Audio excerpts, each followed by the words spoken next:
more than 50 years, KICKER has been rocking the planet on anything that moves.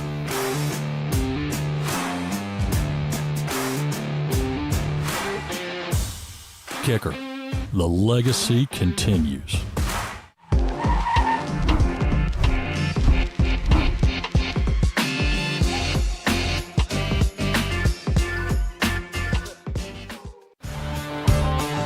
KICKER Performance Audio. For almost 50 years, we've been rocking the planet with our world-class product covering everything that drives you, whether in your car, truck, boat, motorcycle, side-by-side, or even on your head. KICKER Performance Audio's passion for bringing you your favorite music like you've never heard it before is what drives us. So wherever you need us, KICKER Performance Audio will be there for you.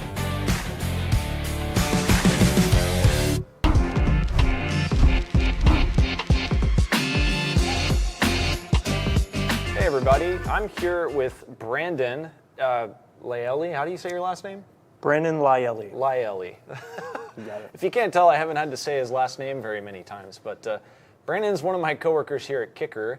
And Brandon, what do you do here? Tell the guys. So some of the guys have met you before. Yes. For those of our viewers who haven't met you before, tell us a little bit about your job and a little bit about your history before you came to work at KICKER. Sure. So my position is the integration technician here. So I work in R&D electronics, and I assist with the product development with the electronics that we make, mainly focusing on testing, making sure the equipment works in your vehicles the way it's supposed to. So I started here about a year ago. I started in the industry as a Best Buy technician. I installed for about 8 years there, and then I moved on to a mom and pop shop that I worked at for just about 2 years. I was out of the industry for a little bit, really wanted to get back into it, and found myself here in Stillwater. I made the move from New Jersey, so really happy to be here, and I love what I do here too. Just so that you guys know, Brandon's one of us. Why don't you show them the tattoo you've got on your arm? Oh, sure. I don't know if you can zoom in on that. That's Ohm's Law on my arm there. There's another couple techs that I've met that also have the same exact tattoo. I think Andy, if you're in the chat, he's got the same tattoo yes. that you do. So. Yeah, I have a picture. Yeah, exactly. maybe. Well, you know, when you're working on cars all the time, you're doing amp installs. It's pretty important to remember you want to zoom in on it? Yeah, there we go. It's a little faded. It's been a while, but yeah, Andy, I met him, and we have a picture of our arms together somewhere. I'll have to get it up at one point. That's awesome, It's man. funny. So you've been, how old are you? 32? 32. So yeah. you've been in the industry pretty much the majority of your adult life. Yeah. I grew a passion for it. Before I was in car audio, I worked at a supermarket, and one of the butchers there got me into car audio. He had a car that was a show car on a magazine, and I sat in his car, I listened to it, my eyes perked up, it was amazing. He actually helped me install my first system, and then it kind of just spiraled from there. That's really cool, man. I think a lot of us have a story like that where it was just somebody we know that got us into the industry. Yep. Well, man, I know that we've both been preparing for this contest that's coming up here. We have the SQ at HQ. It's a sound quality competition here at the KICKER headquarters on this following Saturday, on May 17th. So I want to talk about, because we've both got cars that we're trying to enter, which, by the way, we just learned today that we are not having our score sheets judged, thanks to Ernie. Yeah. No, but all jokes aside, I mean, we are KICKER employees, and KICKER is hosting this thing. So we're just doing it for the love of the game. We want to see kind of how our cars are, how they stack up. And we're not trying to compete with anybody or, win anything. We just want to do it for the experience. Yeah, and for me, I've never even been to an SQ show. I'm building this just off of my knowledge, and I've never heard anything sound quite so good that I'm expecting to hear. I hope that my car measures up, so we'll see. Yeah, it's kind of the same thing for me. I've never heard, I've heard really, really good cars before, and I've also heard some not so great cars, but I really want to have a reference for kind of like in between. And I know I drive and listen to my truck every single day, and I know how it sounds, and it'd be nice to have a reference for where my truck is in comparison to like some other vehicles out there. But I did hear we're going to have some pretty extreme stuff show up, like a center seat car. Yeah, and, Brian Mitchell's our cardio car, I think, is gonna be there. The center seat car. It'll be pretty cool. There's going to be some awesome things that I really want to listen to get kind of an experience of more stuff. But Brandon, let's talk a little bit about your system Sure, and what yeah. you're doing in this thing. So Yeah, you can pull up some pictures. So I've got some pictures, and Ernie, if you want to get my laptop pulled up here. So Yep. what are we looking at here, Brandon? So I started my system with the A-pillars. I had originally just a two-way setup with the KICKER QSS 6.5s and the 1-inch tweeters. So I felt like I really needed something to bridge the gap there, so I went with our KSS 2.75s. Okay. And the angle, they're facing towards each other, and the reason I did that is just because I could not angle them towards me without blocking too much of the view. So I just kind of dealt with the listening experience that I'm going to have with that setup, with the sound kind of bouncing off the windshield. But it sounds really good when I have it tuned. So I don't think it's really that detrimental. No, and a lot of that stuff you can fix with processing, right? Exactly, So, yeah. I think, I haven't heard it yet. I'm going to go listen to it after the show. I'm excited to see what it sounds like. Tell me about that grill. So we don't Sure. make a grill for our 2 3/4 We inch do speakers. not. So if I just went with the mounting options we have for that, you would see the screws. It's not like a perfectly round shape with the mounting that we have. It's just 2 screw mounts. So I actually found that on Amazon. It's an aluminum ring, and I think it was only between $10 and $15 a piece. Oh, wow. So I made my rings to fit that. That isn't bad at all. Yep. That's pretty cool, man. Thank you. And then next, I see we have a subwoofer in the front of the car. That is correct. Yeah, so that is my front subwoofer that I built. That was the next thing after the pillars. So I know that a lot of people struggle with getting the bass up front and also with having your mid bass in the door. If you cross them over too low with a lot of power, what happens is you get the rattles in there without putting your mid bass in the kicks. It's really hard to get that bass up front. Plus, what you will see after this, another reasoning why I put that sub up front. But it sounds pretty good. It plays pretty well. It peaks around like 50 hertz or so. Just the front sub? Just the front sub. Wow, okay. Yeah, so that's the rear sub.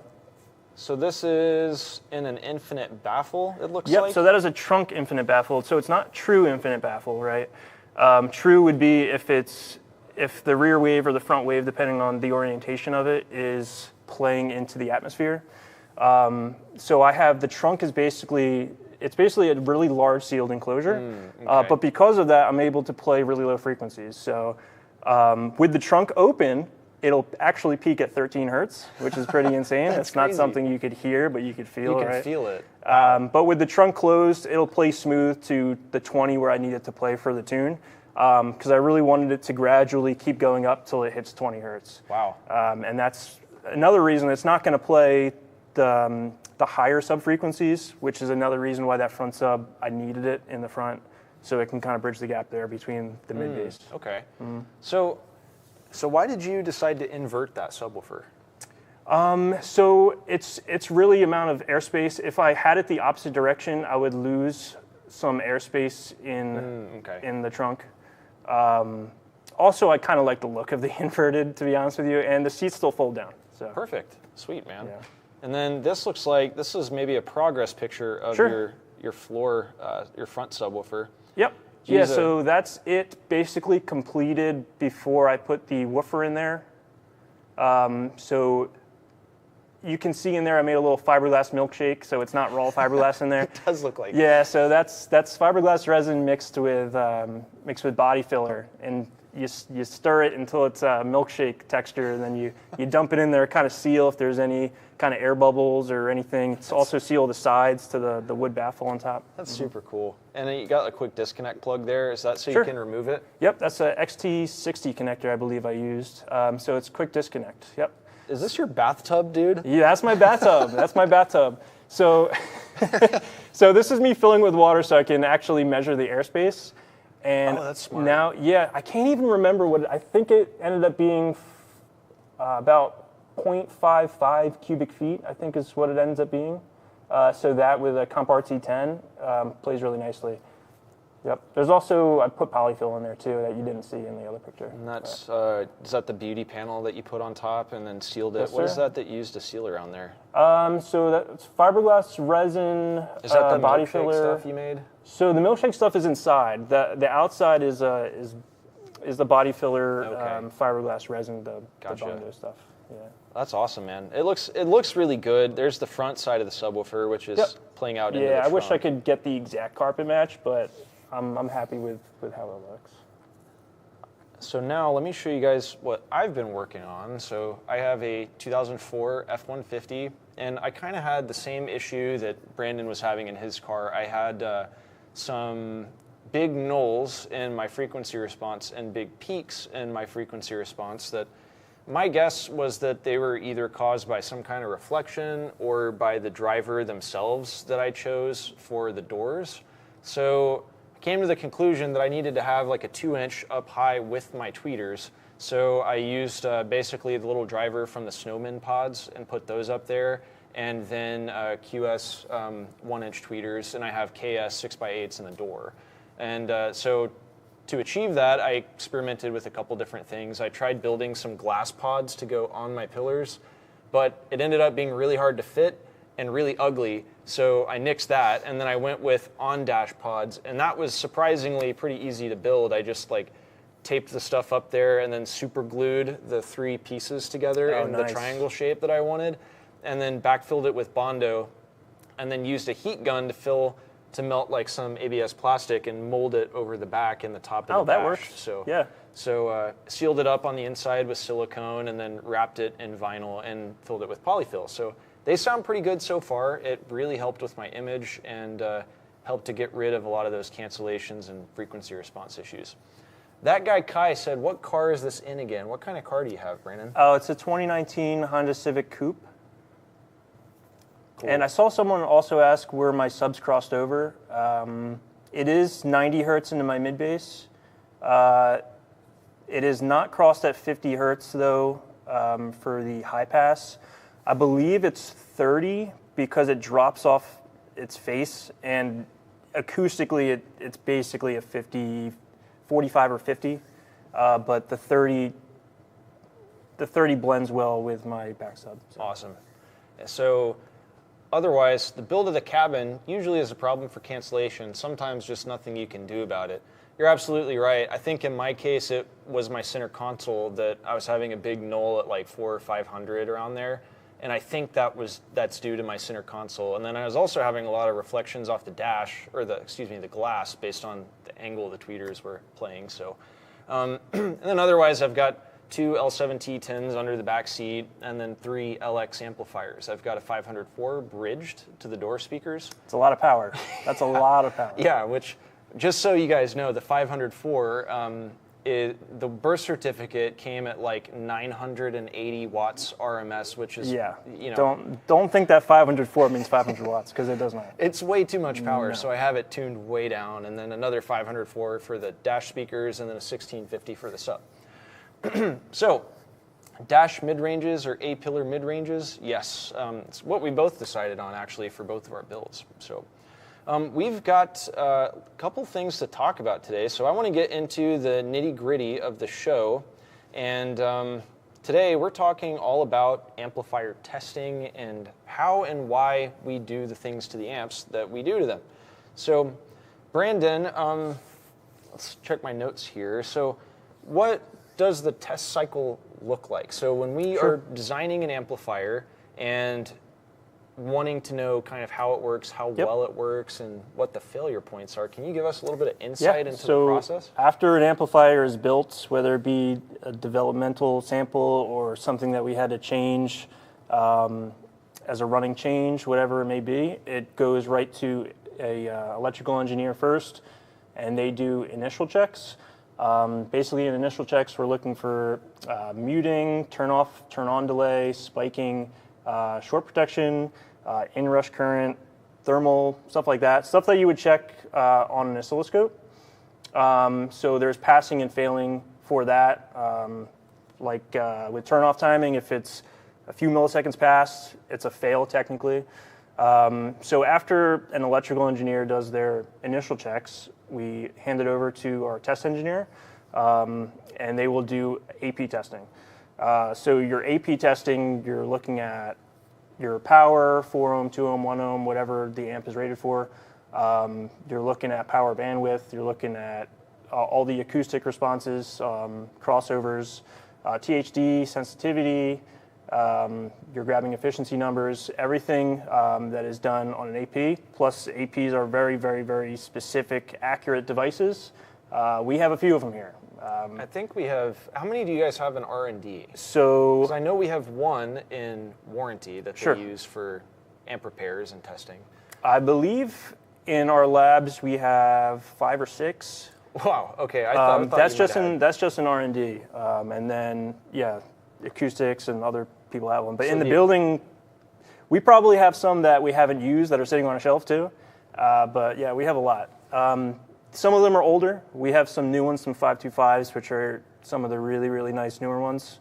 Do you know how much they cost offhand? I know it's somewhere in the thousands, like multiple tens of I want to say a thousands, but 525 might be somewhere like $30,000. Yeah, it could be more. It could be. Just to give you guys an idea of how much we at KICKER we invest into the development of our amplifiers. That's not a small chunk of change just spent on stringent amplifier testing equipment. Yep. So what happens if something happens to fail the AP test, during the development cycle? So, I mean, if it fails in the AP test, we'll still go ahead and run all the way to the end.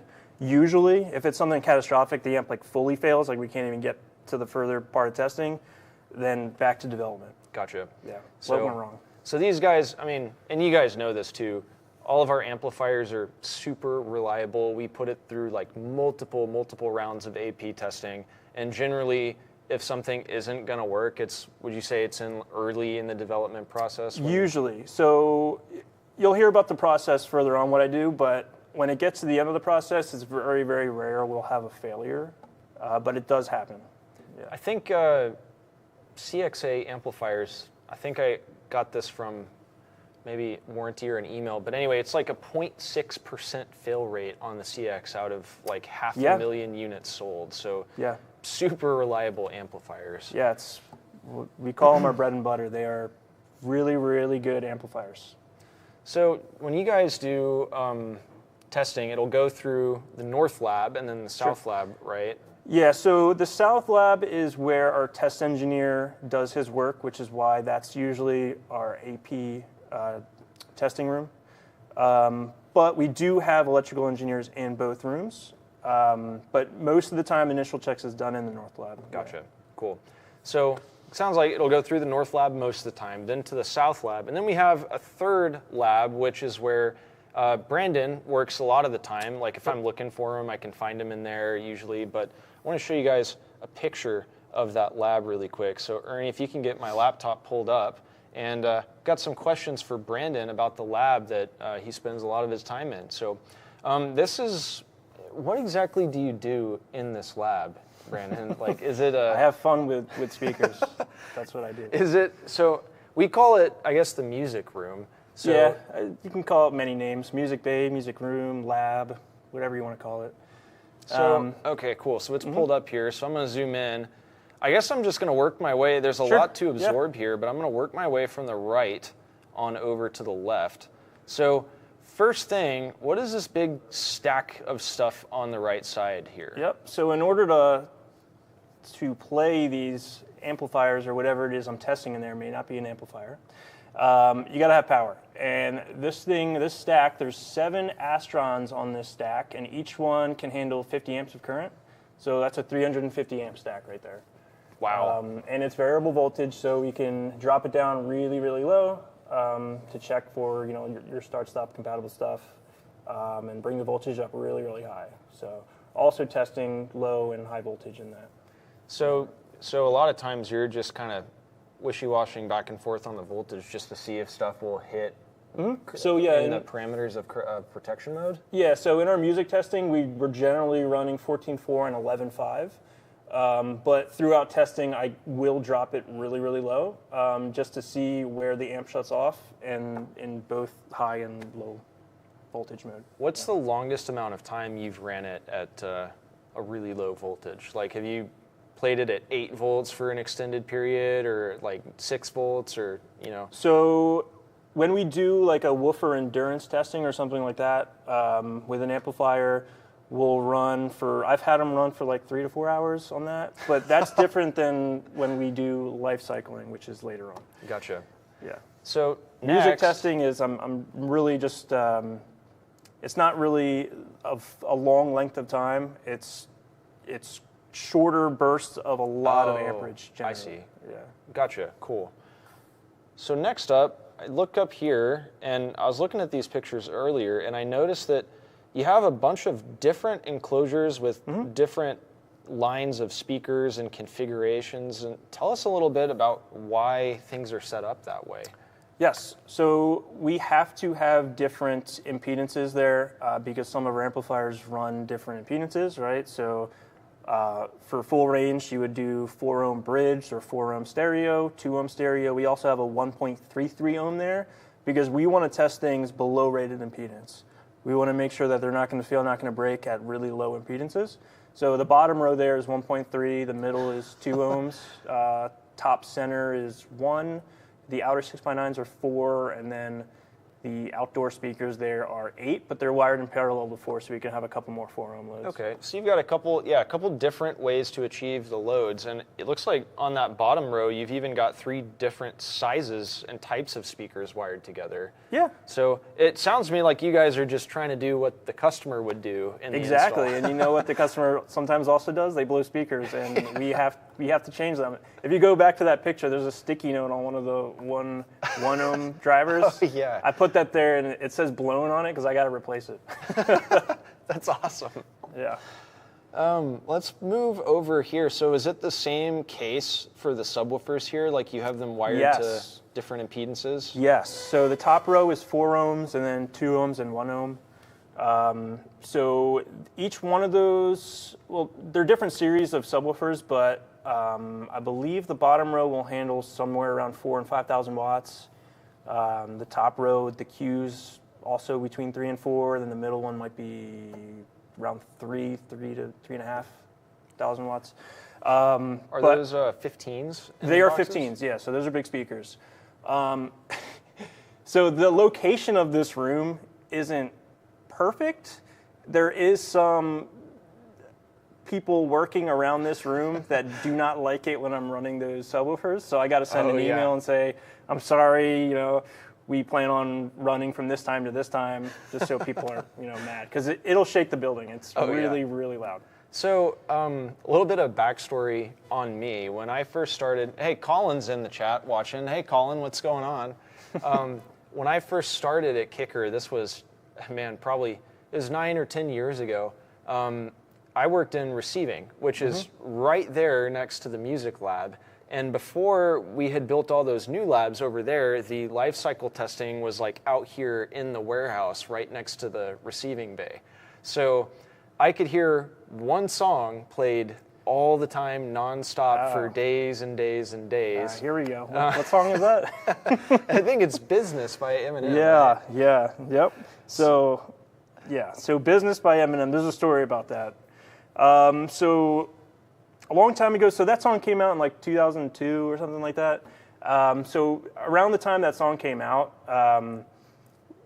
there was an issue with some of our amps going into Protect.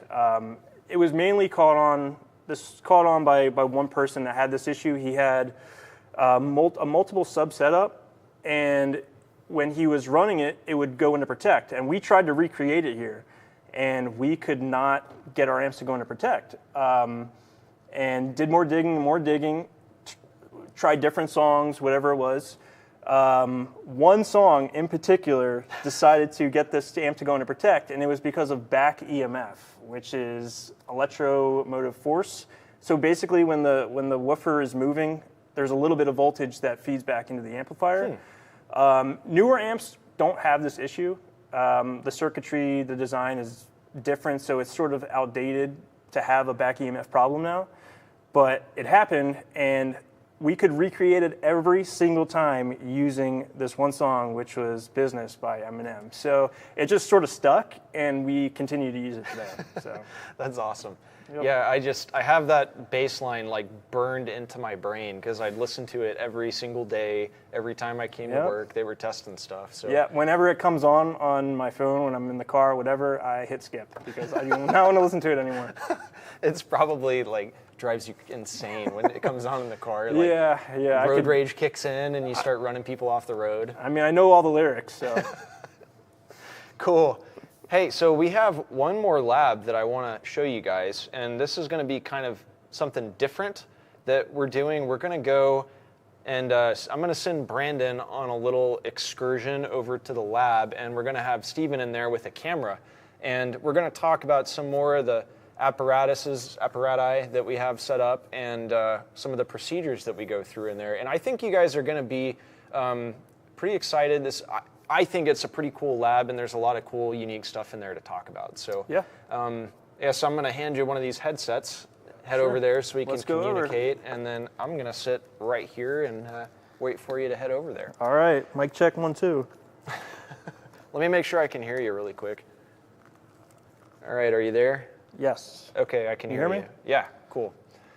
This is interesting. I'm wearing two different headsets with different microphones, and it's kind of neat. But yeah, so this lab is, if you go out that door, there's like a little hallway, and then around the corner is the other lab, and I'm just going to talk about nothing until they get in there and get it set up so you guys can see everything. Oh, cool. So there's the camera feed.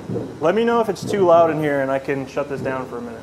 I can't even hear what's playing right now. All I hear is you, so that's perfect. Okay, good. So let's start over. Let's go to the right of the room really quick. And there's a big cabinet over there. Yes. With, why don't you tell our viewers what that cabinet is and what's inside? So this cabinet, so I'll kind of start before, right, this room. This is our life cycle room. So we want to, as best as we can, try to mimic what you guys are doing in cars. So we have all our power supplies, right? And power supplies are constant current. You're not going to have voltage drops with our power supplies. We have big, beefy power supplies. So we can run amps all day long, but if you're having voltage drop issues and you're using batteries, well, how are we going to imitate that, right? So we figured out a way to imitate it. And we are using alternators and motors to run our batteries. Very, very, very inefficient use of electricity here. But this is the best way that we can actually imitate what you guys are doing in the vehicle. So you can actually see, you probably can't hear the subs going over there, but we are playing Business by Eminem, of course. And every bass hit, you can see the pulley, the belt moving from the bass hits. So this is a alternator out of an old block Chevy. It doesn't put out that much power. We don't want to imitate like a perfect system with a high output alternator. We want to imitate like your average run-of-the-mill system. This alternator is probably, I don't know, 70 amps, something between 70 and 100 amps. We got an excess power battery, just one battery, and then we're running a length of power wire to whatever amplifier we're testing. So what do we have? So you've got a giant motor turning an alternator, and that alternator power is feeding to that battery on the shelf right there. So it is. Is that where you guys hook up your amplifiers on the shelf and let them play for long periods of time? Exactly, yeah. And if it's a big amplifier and it's pounding, the voltage drop is significant, right? So we don't want to have the voltage drop so low that we're just breaking alternators and running through batteries all the time, but it's dropping, right? So the alternator is bringing this thing up to 14 volts. But if we put a meter on here, it's dropping 13, 12 on some really big hits. So this is like your average system that you're gonna run if you don't do a high output alternator or extra battery in the back or anything like that, right? Yeah, absolutely. So I know we talked and touched on a little bit. We talked about reactive and static loads. Yeah. So you guys are using a reactive load in this situation right now, correct? Yeah, so we are actually using subwoofers. So like for AP testing, we're using resistive loads. So it's just seeing a straight, say 1 ohm all the time.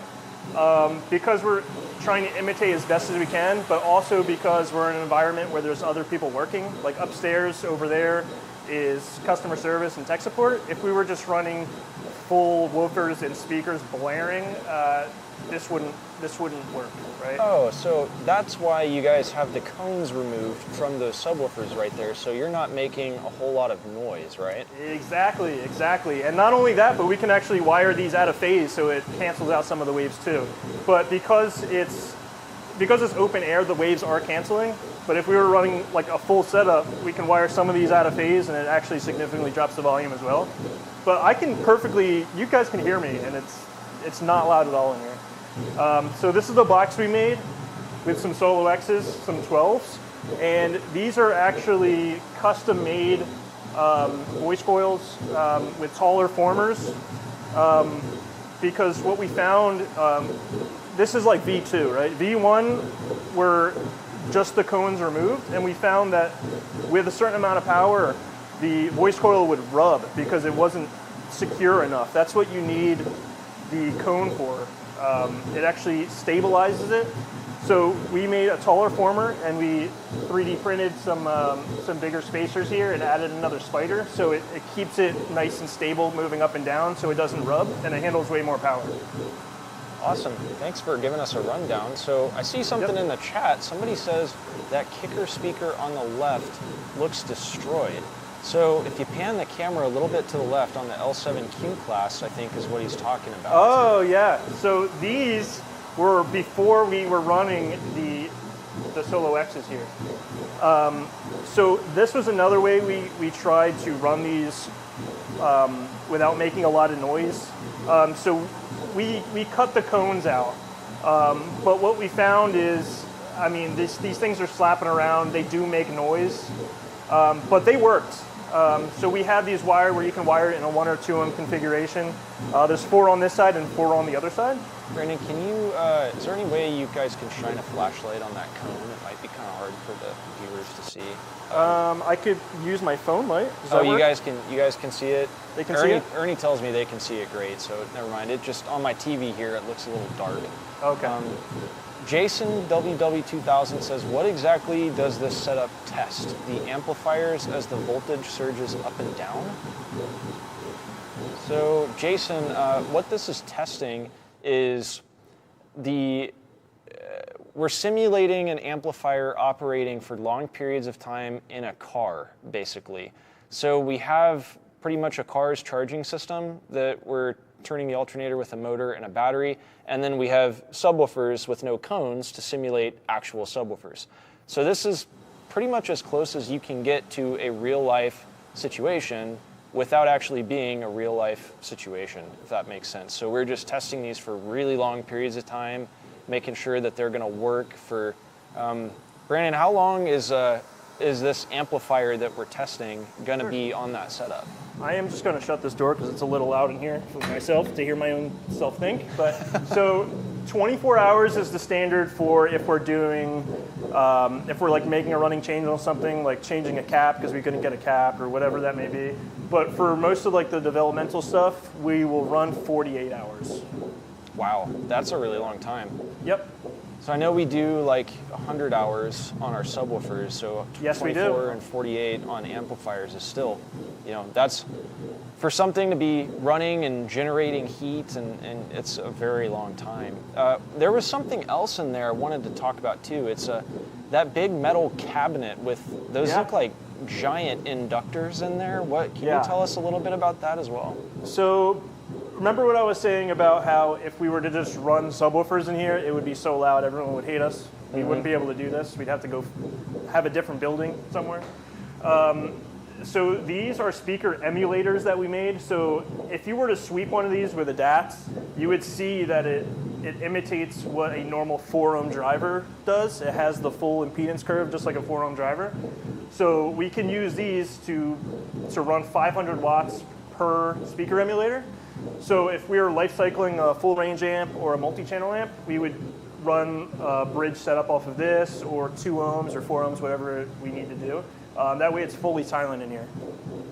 So you guys can test pretty much any combination of resistances with it quiet or actually making noise. Hey Marcus, what's going on? That is me behind the camera. Good to see you in the chat, buddy. Hope everything's going great. Let's see, is there anything that we missed or that we didn't talk about in that room? I can't remember, and all I see is the camera. So this setup isn't fully put together. I don't know if anyone noticed kind of the wires hanging here, but we are in the works. Our software engineers are in the works of building us something where we can monitor like voltage over time, temperature, and have everything like data logged and plotted and graphed out for us for every amplifier that we're running here. That's why you see these modules here. So eventually, this will run like automated pretty much, and we'll get all the information that we want. But for the time being, I am just manually starting and typing in times and just monitoring it as the day goes by. But yeah, eventually it'll be really, really cool, even cooler than it is now. I think it's really cool now, man, but to have something like that fully automated, that is awesome. That's too cool.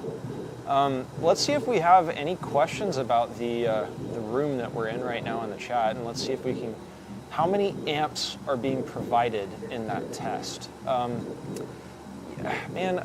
Brandon, how many amps? Like how many amps of current is? Yeah. Like how much can they run? So, is it like 100 or 120? I don't know what the small block alternators are. I think I looked it up before. I might have a box somewhere in here. I don't think I do, but I want to say there's somewhere between like 70 and 100 amps. Okay. It's not a lot. So it's like your average charging system, basically. Yeah. Okay. Jason WW asks, so the big inductors compensate for the lack of a speaker cone? Is that correct? Yeah. Yeah, so I think those, that cone, the cone missing from the speaker means that speaker is less controlled, but the load, the electrical load is what we're looking at here. So that inductor simulates the same electrical load as a speaker would, but without producing any noise, basically. So you can hear some ringing in the inductors, like when you're playing, you can actually hear the music kind of ringing from it. Oh, that's crazy. Yeah, because these things handle 500 watts, right? So if you're bridging like an LX 504 to 2 of these, you could, if the room is quiet enough, you can hear the song playing. So this is a question I just thought of, and maybe you don't have the answer, but where do you even find inductors that large, or did we have to hand wind those? Those are hand wound, yeah. That's awesome. Yeah. So let's see if we have any more questions coming from the chat. Daryl Earwood asks, do you do mil-spec testing? I don't know. I don't know if we do any kind of military spec testing. I don't think so. I wouldn't know. I wouldn't say so, yeah. Somebody says, pan over to the secret stash. No, there's definitely nothing secret behind that board. This board? Yeah, I don't want to show it. I can't. I'm sorry, guys. We can't. This is actually the heartbeat of KICKER. Definitely below 40 BPM. You know, that's actually kind of cool. It does sound like a heartbeat, Andy. Well, that's awesome.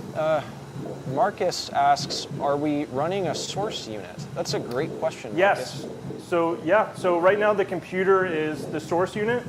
Also we didn't kind of get into how we were setting up the amplifiers. So we're using like what you guys use in the field, 10 dB overlap for the subwoofers and 5 dB for the full range channels. So that's how we're setting it up on here. So we'll play the test tones from this.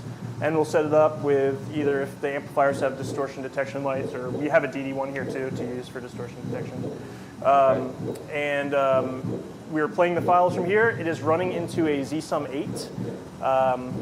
Old school kicker guys will remember this thing. We have channel adjustment here to change the level, but we're running about 4 volts into each amplifier. But we can adjust it if we want to run lower voltage input voltage into the amps and crank the gains up, or have the gain super high and the input voltage low. We have the adjustment ability here. Okay. So that guy Kai asks, I can't really see any voltage meters. How do you guys keep track of the voltage? I'm guessing the computer provides details? Well, right now this is running without that information.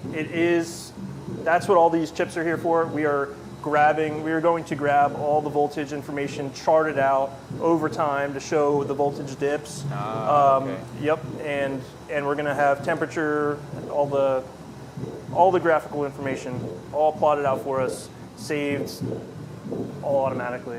At some point, hopefully soon.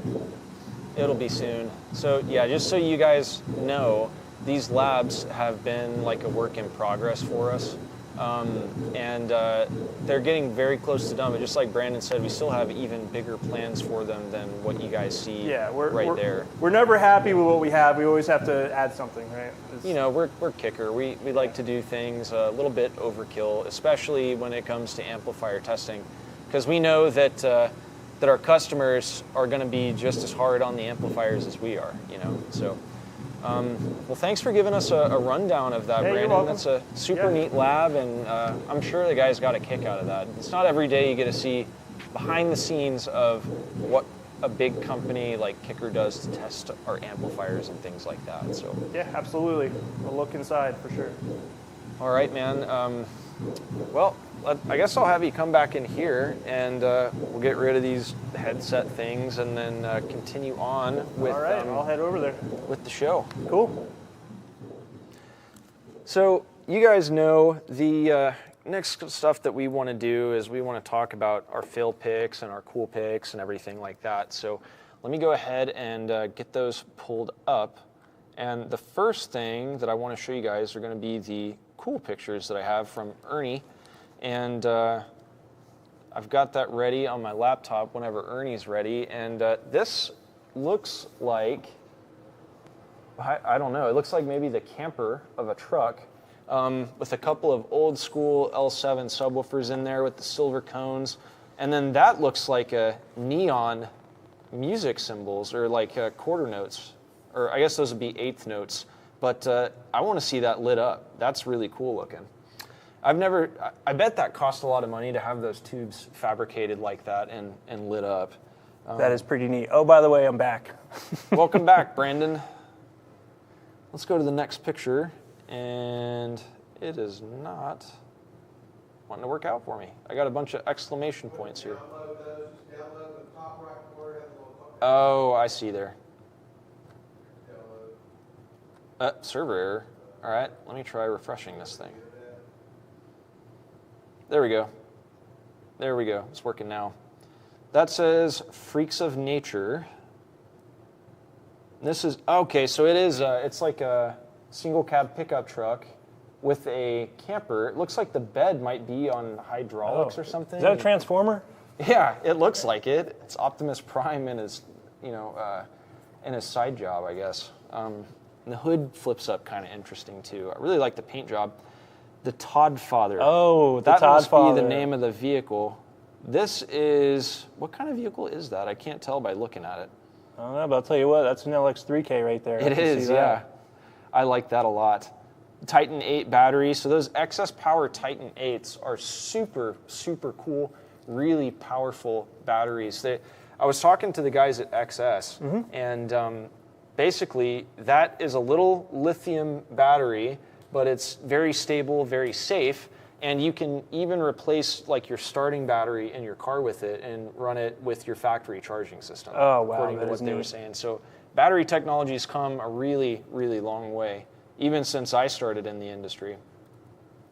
And then, of course, you guys know we got to have a Solo X, and you guys notice what kind of box that's in? It's one of our prefab single L7 enclosures. Look at that, it fits perfectly in there. Yeah, it's almost Nice. like we measured it or something. Oh, man. And there's another image of the Todd father with that LX3000. He's even got Kicker heat shrink on there. How cool is that? I wonder what, oh, it's for the bass knob. And he's got ferrules and everything. Pretty sweet install. I like the logo too. Key lock, he's probably using that for, I think he's using that for his subs or his 4-channel, I'm not sure. But either way, it's working. It's on and working, which all the lights being on is telling us. And he's got his subwoofer wired up here on the outside of the enclosure. So kind of neat. Those are also new battery terminals that we are offering and selling that allows you to wire your subwoofers externally on that enclosure. And then this is an Epicenter. I can't read that logo. I'm looking at it upside down. Oh well. Whatever. Either way, that's a nice clean install. It is a clean install, and I like the L7T drivers. That's a really nice looking box. Maybe some full range speakers back there too. I wonder what this is in. Amp rack looks really nice. Wires are tucked away, nice and clean. Great job, whoever did this one. And that's what we've got for cool pictures. And of course, now we've got to look at some fail pictures. And Here we go. yeah, the sigh. This is a classic one here. Yeah. These grounds are different colors. They're twisted for noise rejection. That's a red wire as a ground. You know? Yeah. Sometimes you got to do what you got to do. Not even ring terminals, or that paint's not sanded away, and looks like it might be on a pinch welded support or something too. Listen, so you're doing a backyard install and you don't have the tools, but you got to get it bumping before you go home. Yeah, dude. That's what you got to do. Hey, that was me yesterday. I get it, but you know, whatever it takes to get it to work, right? This is a fun one. You know, this isn't that bad. It's well, okay. Depends who. Yeah, Ernie says to who. It depends who you're asking. But in my mind, this could be fixed by zip ties. Yeah, you so could I'm zip assuming, tie this. yeah, the front of that with the, I guess that's the bottom of the amp board that he's using. Yeah, that's what the it front looks probably like. looks good, but you got to clean up the back. I mean, come on. Yeah, I mean, it could get caught on your jack, and he's got 2 jacks in there, actually. There's a silver and a black one. And then, I don't know what's twisted up in that baggie. We're not going to talk about it. Is that a fuse holder right there? I can't really tell. But, you know, it could be worse. I mean, to his credit, I'm sure the amp install looks really nice. I'm sure it does. All you got to do here is zip tie those up. So it could be a lot worse. And it could be this. What's going on? What is going on there? Okay, so we've got 2 wires twisted together here, and they look like single core, and then a stranded wire twisted with the single core wires. I am confused. I'm not sure. I mean, you could. So probably he's just, wiring them. He's wiring that in series. I could see, right? Because the other side is going, I guess, to another speaker. Yeah, I'm not. He might. It it's looks all like he might be exposed. using 2 single core wires to extend that stranded wire to somewhere. Man, I don't even know what's. And that even looks like home wire back there for.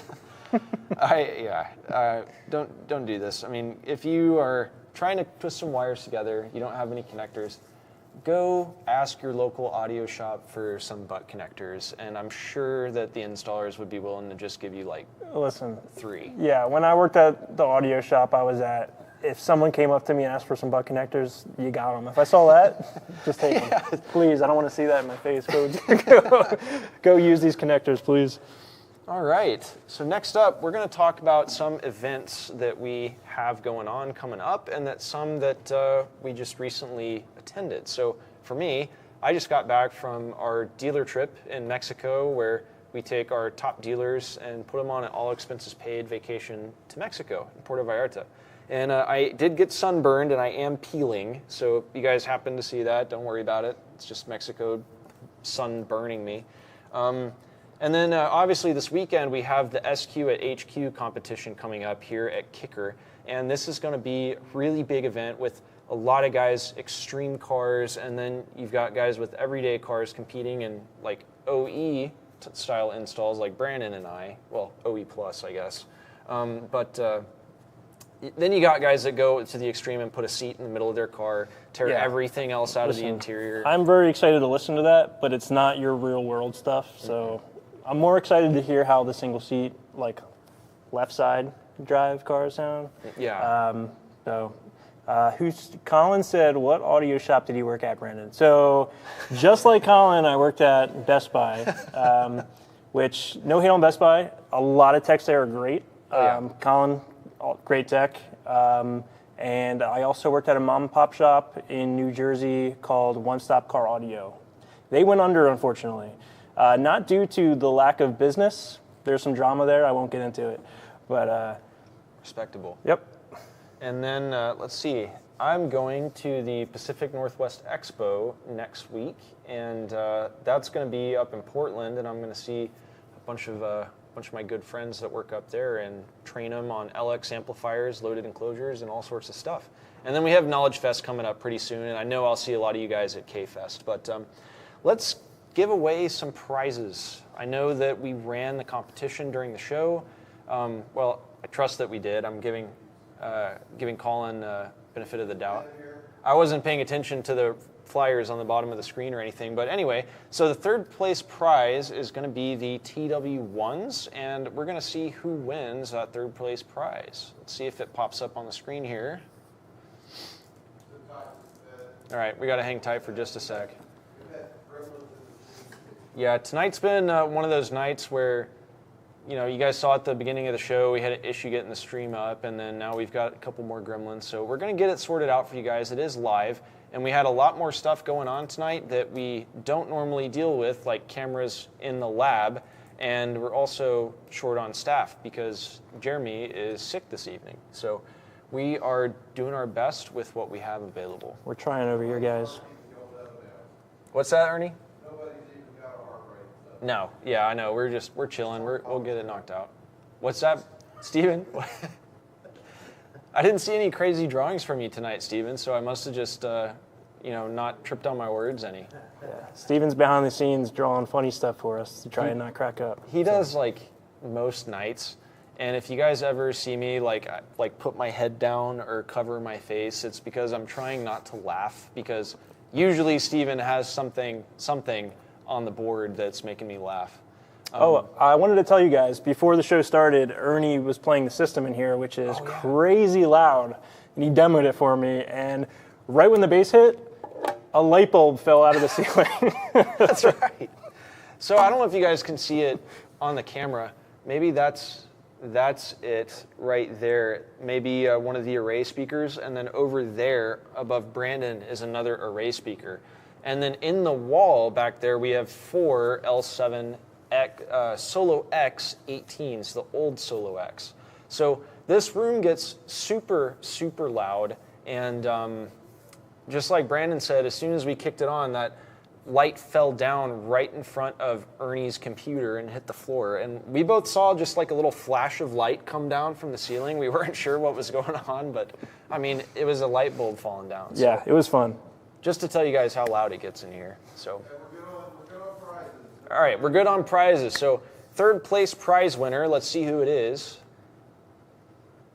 Jackwagon 405 from Oklahoma. Oh. So, somebody local. Cool. I like your username, by the way. You get the TW1 earbuds. Congratulations. Congrats. And winner number 2 is going to get the TW2 earbuds. And Kentucky, Joseph K. from Kentucky. Congrats, Joseph. Enjoy those earbuds. I really like to use them on airplanes, both the TW1 and the TW2s. They're great, hold a nice charge. And finally, the grand prize is going to be the BF100 today, so let's see who wins that. Thomas Yu from Pennsylvania, congrats. Cool, congratulations. The Bullfrog 100 is a Bluetooth waterproof speaker, and sounds really good, and it's great to go fishing or do whatever you want to do outdoors. So congrats to you guys on winning prizes. Tonight we do have Andy's after show, so once we wrap up here, feel free to tune in and hang out with Andy for a little bit. And then next Tuesday at 7:30, we're going to have Kicking It with Andy. So tune in for both of those. And without any further ado, we're going to go ahead and wrap it up. And I'll see you guys again in 2 weeks on Tuesday the 27th. Have a good night, everyone.